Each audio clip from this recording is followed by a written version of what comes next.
Hello दोस्तों, तो कैसे हैं आप सब। आज हम बात करेंगे 2025 में रिलीज हुई हॉलीवुड हॉरर मूवी जिसका नाम है ब्रिंग हर बैक।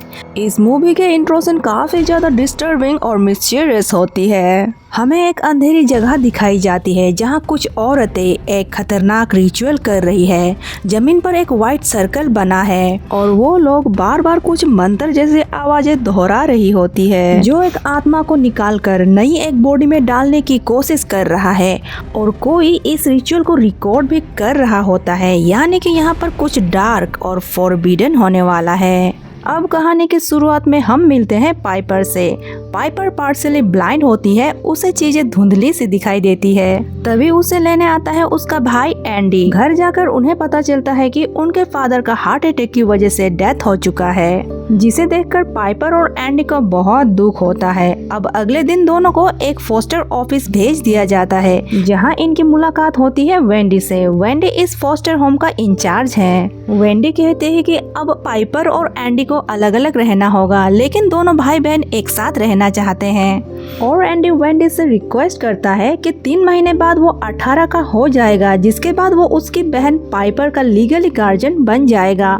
उसके बाद वो अपनी बहन को लेके कहीं और शिफ्ट हो जाएगा। बस 3 महीने के लिए उसे अपनी बहन के साथ रहने दें। अब वेंडी एंडी की इस बात को मान जाती है और उन्हें लॉरा के पास भेज दिया जाता है, जो कि शहर से काफी दूर है। यानी कि लॉरा ही अब इन दोनों के फोस्टर मॉम होगी। अब पाइपर और एंडी जब लॉरा के घर पहुंचता है तो टू देयर सरप्राइज वहां ऑलरेडी एक म्यूट लड़का ओलिवर रहता है, जो कि बिल्कुल नहीं बोलता और उसका बिहेवियर भी काफी अजीब होता है। लॉरा पाइपर को देखकर बहुत खुश हो गई, लेकिन एंडी को वो इग्नोर करती है। दरअसल लॉरा सिर्फ पाइपर को अपना साथ रखना चाहती थी। वो तो फोस्टर होम के इंचार्ज के रिक्वेस्ट पर एंडी को अपना साथ रखने के लिए एग्री हुई है। अब लॉरा अपना प्रिजर्व किया हुआ डॉग को दिखाती है, जो कि बहुत पहले मर चुका है। अब ये सब चीज बच्चों को बहुत अजीब लगता है। लॉरा के पास एक बिल्ली भी है, जो कि हमेशा घबराई से रहती है, मानो कि इस घर में कोई इनविजिबल सा चीज है जिसे कि वो सिर्फ वो बिल्ली देख सकती है। लॉरा बताती है कि उसकी एक बेटी भी थी, कैथी, और वो भी ब्लाइंड थी, लेकिन घर के ही एक पूल एक्सीडेंट में कैथी की मौत हो गई और उस इंसिडेंट के बाद से ही ओलिवर म्यूट हो गया है। उसके बाद पाइपर और एंडी को अपना अपना रूम दिया जाता है। लॉरा पाइपर को उसकी ही बेटी कैथी का रूम देती है और एंडी को उसका बगल वाला रूम मिलता है। अब यहाँ पर लॉरा ने पाइपर को जानबूझकर अपनी बेटी कैथी का रूम दिया या फिर ये कोई कोइंसिडेंट है, ये तो हमें आगे पता चलेगा। अब एंडी को यहाँ हर चीज बहुत अजीब लगता है और सबसे बड़ी बात, ओलिवर को लॉरा हमेशा एक रूम में बंद करके रखती है, जो कि बहुत ही बड़ा रेड फ्लैग है। ये सब देखकर एंडी एक दिन फोस्टर होम के इंचार्ज वेंडी को कॉल करके बताता है कि वो बहुत जल्द 18 का हो जाएगा, जिसके बाद वो पाइपर को लेके यहाँ से चला जाएगा। और ये सब बातें लॉरा सुन लेती है, जिसकी वजह से वो काफी डिस्टर्ब हो जाती है और उसके बाद वो शुरू करती है एंडी के मेंटल स्टेट को मैनिपुलेट करने का।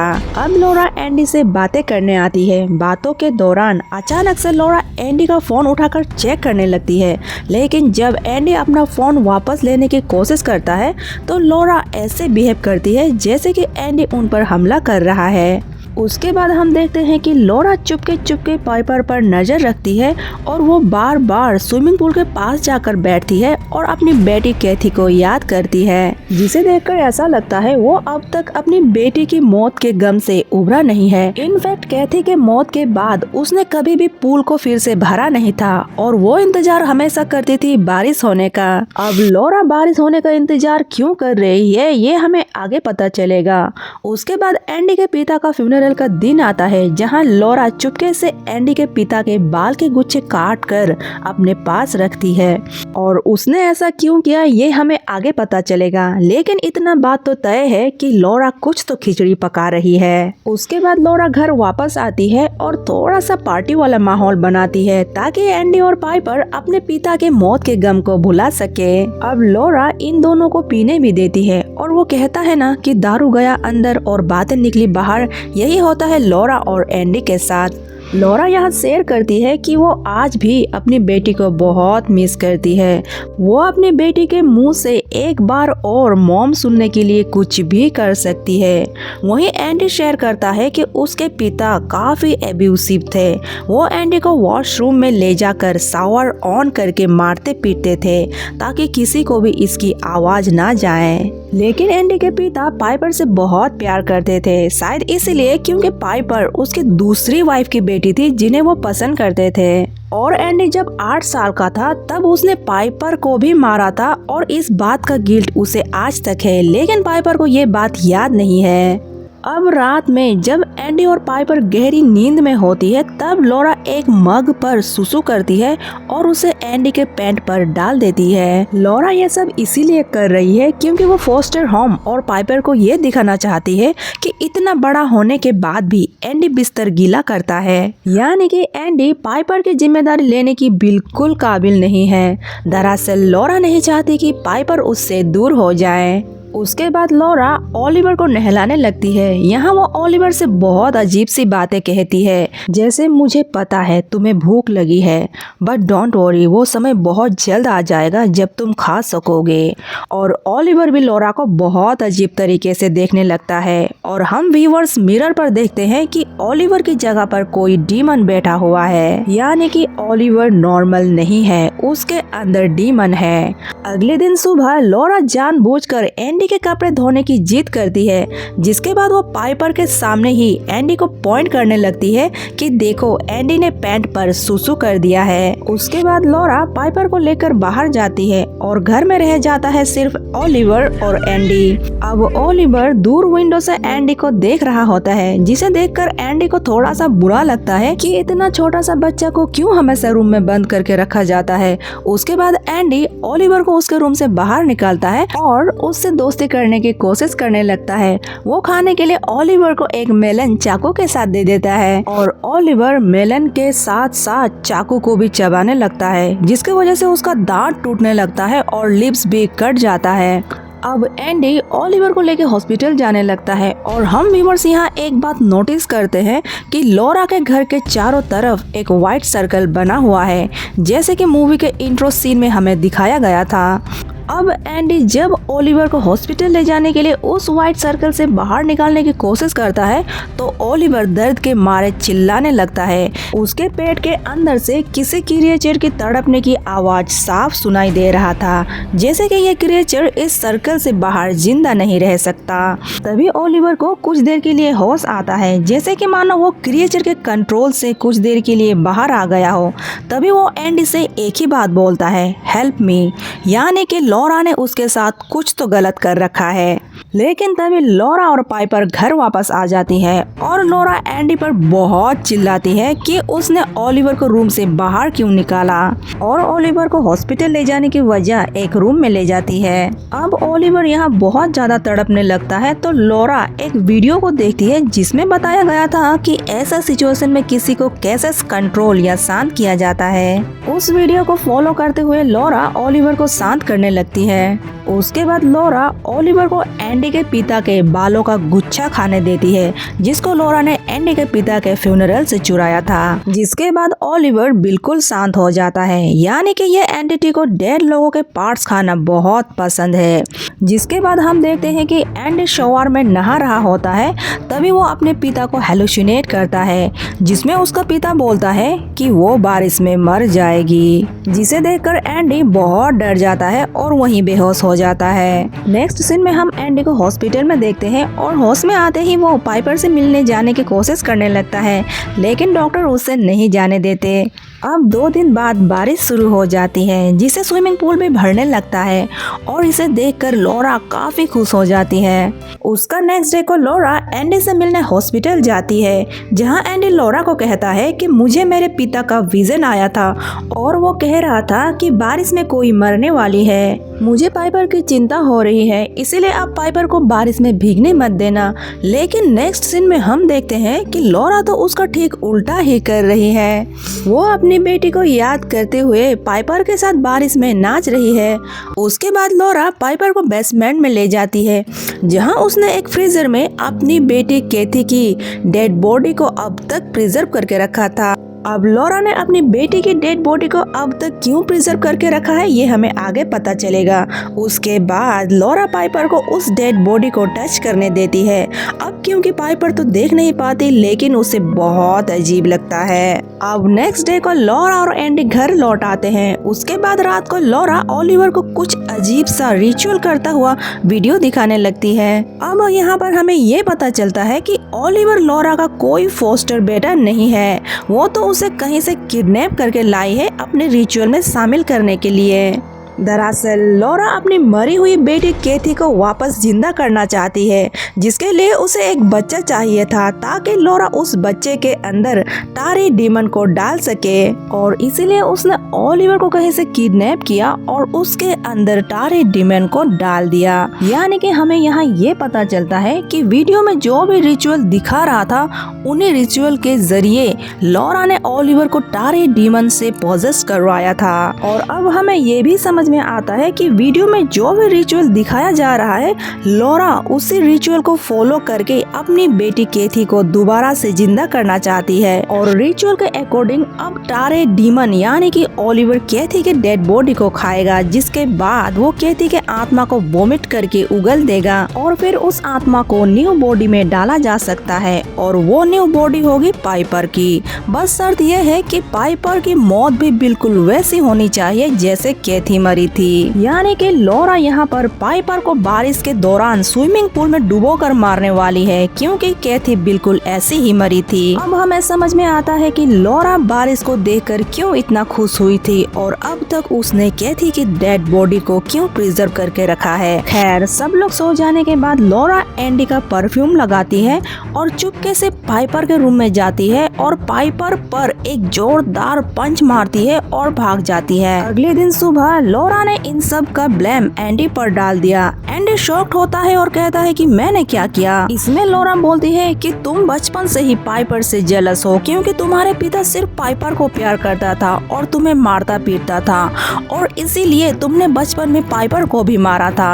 अब ये सब सुनकर पाइपर शॉक्ड हो जाती है, क्योंकि उसे इन सब चीजों के बारे में कुछ भी पता नहीं था। और एंडी को भी यहाँ बहुत गुस्सा आता है, क्योंकि लॉरा पाइपर के सामने बातों को गलत तरीके से प्रेजेंट कर रही थी। एंडी बोलता है कि अब मैं पाइपर को यहाँ से ले जाऊंगा, जिस पर एंडी और लॉरा की लड़ाई हो जाती है। लॉरा एंडी का मोबाइल दीवार पर दे मारती है, तो एंडी गुस्से से एक पंच दीवार पर मारता है।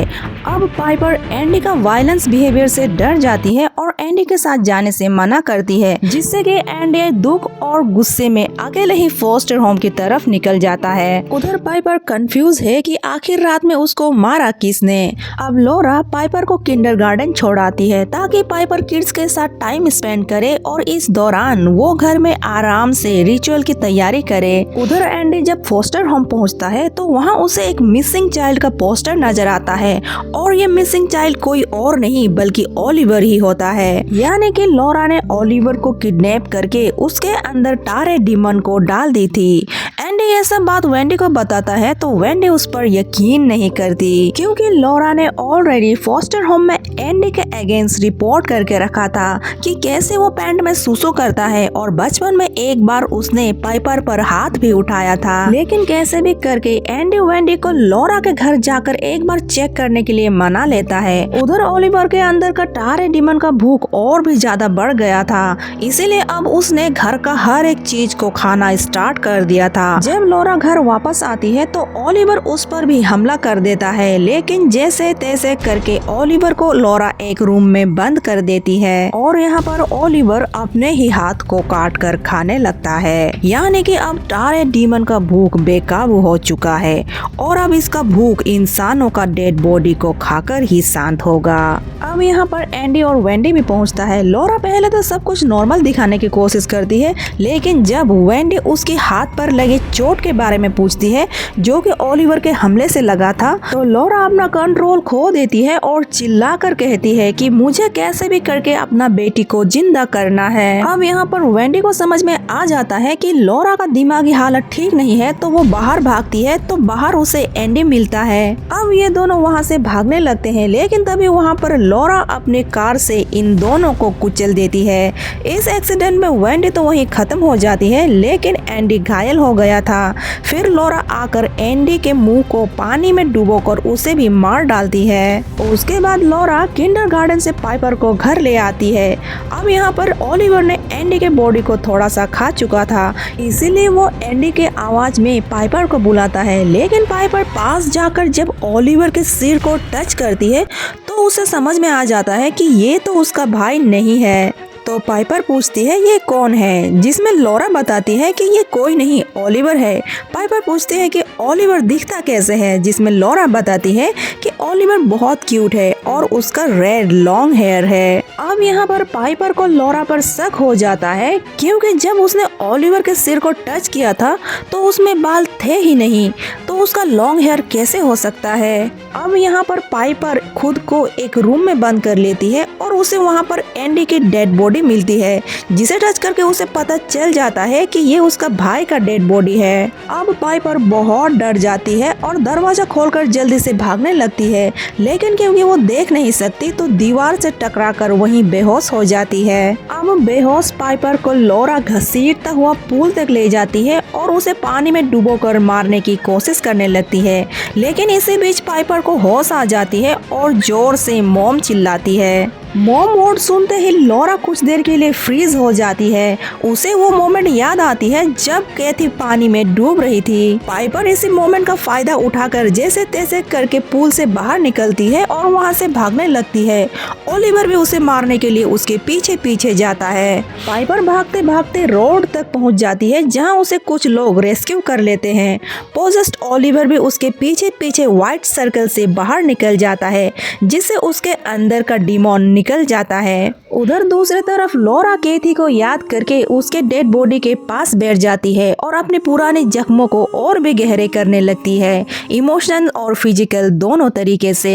अब जिन लोगों ने पाइपर को रेस्क्यू किए थे वो लोग पुलिस को इन्फॉर्म करते हैं और पुलिस यहाँ आकर ओलिवर को भी रेस्क्यू करती है, जो अब काफी जख्मी हालत में है, लेकिन एटलीस्ट अब वो पोजीशन से बाहर है। उसके बाद पुलिस को लॉरा पूल के अंदर मिलती है, जहाँ वो अपनी बेटी कैथी के डेड बॉडी को गले लगाकर पूल के अंदर बैठी होती है और पुलिस उसे घेर लेती है और ब्रिंग हर मूवी यहीं पर खत्म हो जाती है। ये मूवी अपने किसी करीबी को खोने के गम और उस दर्द को सहने की कहानी है। लॉरा एक ऐसी माँ है जो अपनी बेटी को खोने के दर्द को एक्सेप्ट नहीं कर पाती और उसी दर्द में धीरे धीरे वो सच्चाई से दूर जाकर अपनी बेटी को वापस पाने के लिए फॉरबिडन रिचुअल का सहारा लेती है। इस मूवी में सिर्फ लॉरा ही नहीं टूटी थी, एंडी भी अंदर से ब्रोकन था। लॉरा अपनी बेटी को खोने के दर्द में जी रही थी, तो वहीं एंडी का दर्द अलग था। वो बचपन से ही एब्यूज झेल चुका था अपने ही पिता के हाथों। यही चीज दोनों को जोड़ती है। लॉरा लॉस यानी कि किसी को खोने के गम में टूटी थी, तो वहीं एंडी बचपन के ट्रॉमा से टूटा था। ये मूवी हमें दिखाती है कि चाहे दर्द किसी को खोने का हो या बचपन का ट्रॉमा का, अगर उसे हील नहीं किया जाए तो वो दर्द इंसान को अंधेरे रास्ते में भी ढकेल सकता है।